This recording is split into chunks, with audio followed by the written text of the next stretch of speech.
नमस्कार, आप देख रहे हैं देसी समाचार। दोपहर में सुप्रीम कोर्ट ने एक बहुत ऐतिहासिक फैसला दिया है। 15 फरवरी सन 2024 को सुप्रीम कोर्ट ने एक आदेश दिया था एसबीआई को कि जितने भी इलेक्टोरल बॉन्ड हैं उसको एसबीआई अपने वेबसाइट पर अपलोड करे, लेकिन एसबीआई ने उसको अपलोड न करके 30 जुलाई तक का समय मांगा था, जिस पर सुप्रीम कोर्ट ने भयंकर फटकार लगाई है और उसको 12 मार्च यानी कल तक का समय दिया है। अगर कल तक वो अपलोड नहीं करते तो उनके खिलाफ अवमानना की नोटिस जारी कर दी जाएगी और इसको 15 मार्च को चुनाव आयोग जो है अपने वेबसाइट पर अपलोड कर देगा। और इसी विषय पर हमारे साथ मौजूद हैं पंकज मौर्य, इंजीनियर पंकज मौर्य, और ये समाजवादी पार्टी के युवा नेता हैं और इनसे राय लेंगे कि एसबीआई आखिर किसको बचाना चाहती है। हमारे देश की जो बड़ी बड़ी संस्थाएं हैं उनकी साख दाव पर लगी है और बचा खुचा रह गया था एसबीआई, और इसकी भी इज्जत आज दाव पर लग गई है। इनसे इसी बारे में कुछ राय लेते हैं। सर, अपना परिचय दीजिए। मेरा नाम इंजीनियर पंकज मौर्य है। मैं समाजवादी पार्टी आजमगढ़ का नेता हूं। जी, तो बताइए एसबीआई किसको बचाने में लगी हुई है इलेक्टोरल बॉन्ड को लेकर? जाहिर सी बात है कि जो सत्ता में सरकार है, अब इस भारतीय स्टेट बैंक की साख दांव पर लगा रखी है। सरकार अपने दबाव में भारतीय स्टेट बैंक को जो सुप्रीम कोर्ट का आदेश है इलेक्टोरल बॉन्ड को सार्वजनिक करने के लिए, वो बचाव कर रही है भारतीय जनता पार्टी को, और सीधे तौर पे कहें तो भारत के प्रधानमंत्री श्री नरेंद्र मोदी जी को। उनका दबाव है भारत की सभी संवैधानिक संस्थाओं पर। जितनी भी विश्वसनीय संस्थाएं थीं जिस पर जनता आंख बंद करके भरोसा कर सकती थी, वो सारी संस्थाओं की विश्वसनीयता इस सरकार को आने के कौन सी संस्थाएं उनका एक बार? उनमें तो मुख्य रूप से अब देखिए ईडी का नाम सबसे तेजी से चल रहा है, प्रचलित हो गया है।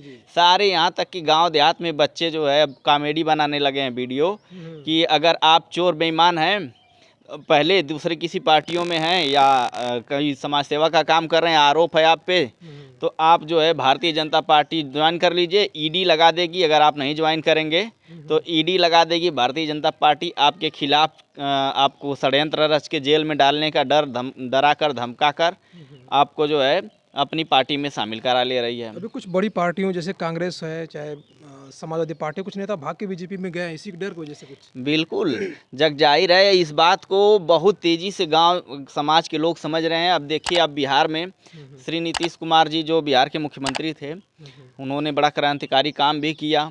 उन्होंने जाति जनगणना को सार्वजनिक किया। उन्होंने जिसकी जितनी हिस्सेदारी है संसाधनों में बिहार में उसको सार्वजनिक किया। जी, रिजर्वेशन का दायरा बढ़ाया। तो जो भारतीय जनता पार्टी को पच नहीं रहा था, तो इन्होंने ईडी सीबीआई लगा के उनको दबाव में लेकर उनको अपनी पार्टी में ले लिया। उसके पहले जब वो नीतीश कुमार तेजस्वी जी के साथ थे, आरजेडी के साथ थे, तो वो बेईमान थे, उनके ऊपर तमाम एलिगेशन लगा रहे थे लोग। जब भारतीय जनता पार्टी में आ गए तो वो स्वच्छ हो गए। अब देखिए स्टेट एसबीआई के ऊपर क्या है, इसको बताइए। तो वैसी उसी दबाव में ये जो है भारतीय जनता पार्टी के दबाव में, श्री नरेंद्र मोदी जी के दबाव में, ये जो इनका तानाशाही रवैया है, ये देश में जो है डेमोक्रेसी को कुचलना चाह रहे हैं। और इन्होंने दबाव बनाकर इलेक्टोरल बॉन्ड को सार्वजनिक करने से ये रोक रहे हैं। ये देना नहीं चाह रहे हैं। जब जनता को सरकार की जवाबदेही होती है, जो जनता को रिस्पॉन्ड करे और सही बात की जानकारी दे कि इन्हें चंदा कहाँ से आ रहा है, फंड कहाँ से आ रहा है। तो मोदी जी जो है ये उसको सार्वजनिक नहीं करने देना चाह रहे हैं कि हमें चंदा कहाँ से मिल रहा है। अभी 2017 में कानून लाकर उन्होंने रोक लगा दिया था कि जनता को ये जानने का अधिकार नहीं है कि चुनाव में पैसा कहाँ से आ रहा है या पार्टी को पैसा कौन दे रहा है। तो अभी सुप्रीम कोर्ट ने बहुत बड़ा फैसला दिया, वो बहुत ऐतिहासिक था। इसके लिए तो मैं आपको जो भारत की सुप्रीम कोर्ट है, सीजेआई चंद्रचूड़ साहब को बहुत बहुत धन्यवाद देता हूं कि उन्होंने ऐतिहासिक फैसला दिया है और बिना किसी दबाव में आए कि वो इलेक्टोरल बॉन्ड को सार्वजनिक करने के लिए एसबीआई को उन्होंने दिशा निर्देश दिया है। तो ये तो होना ही चाहिए। और देखिए, ये जो सरकार बचना चाह रही है, देश में आप जो चुनाव हो रहे हैं, इतना अकूत संपत्तियों लगाकर आप लोगों को चुनाव लड़ा रहे हैं, पैसे की तरफ धन को जो है पानी की तरफ बहा रहे हैं अपने प्रत्याशियों को जिताने के लिए। तो ये तो जनता को जानने का हक है ना कि आपको पैसा कहाँ से आ रहा है। इतना पैसा आप पैसा जो है, जनता भूखमरी के कगार पे है। डाटा है कि 80 करोड़ देश की जनता को आप राशन पे जिला रहे हैं और आप इतना चंदा पानी की तरह बहा रहे हैं।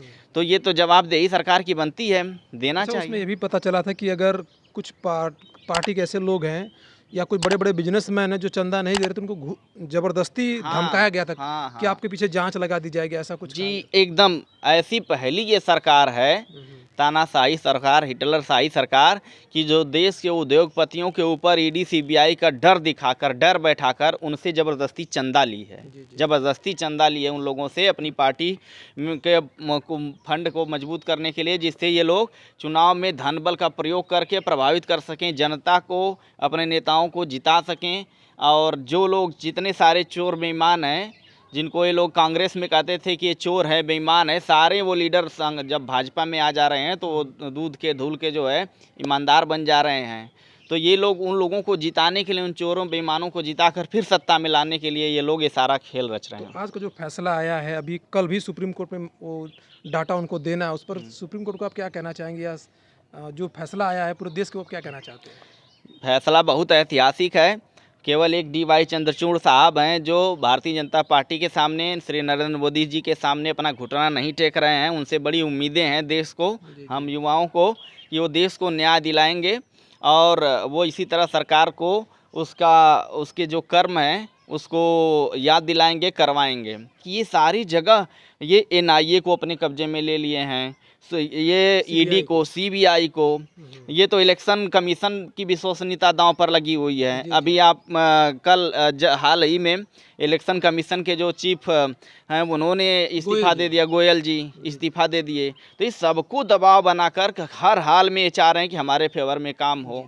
अभी एक वीडेम की रिपोर्ट आई है जो इंटरनेशनल अमेरिका की रिपोर्ट जारी करती है, उसने ये कहा है कि भारत में पिछले कुछ 2018 से अब तक लोकतंत्र में पूरी तानाशाही दिखाई गई है, लोकतंत्र बहुत खत्म हो चुका है भारत में, उस पर आप क्या कहना चाहेंगे? देखिए, ये तो एकदम जो लोग लोकतंत्र और संविधान के जानकार हैं, समझदार हैं, वो सारे लोग इस बात को समझ रहे हैं, इस बात को कह रहे हैं कि भारत जो है डेमोक्रेसी ख़त्म होकर के मोदी जी हिटलरशाही की तरफ देश को ले जा रहे हैं, तानाशाही की तरफ ले जा रहे हैं। जिस तरह से ये विपक्ष के नेताओं पे ऊपर कार्रवाई करवाकर, इनको सीबीआई ईडी का डर दिखाकर इनके मुंह बंद करा रहे हैं, और जिस तरह से ये ईडी सीबीआई का प्रयोग करके अपनी निजी हितों के लिए प्रयोग करवा रहे हैं, तो उस तरह से ये लग रहा है कि लोकतंत्र संविधान को ये मानने वाले लोग नहीं हैं। ये लोग देश में तानाशाही लागू करना चाह रहे हैं। तो अब अच्छा, अभी मंदुरई में जो मोदी जी की रैली, उस पर क्या कहना चाहेंगे आप?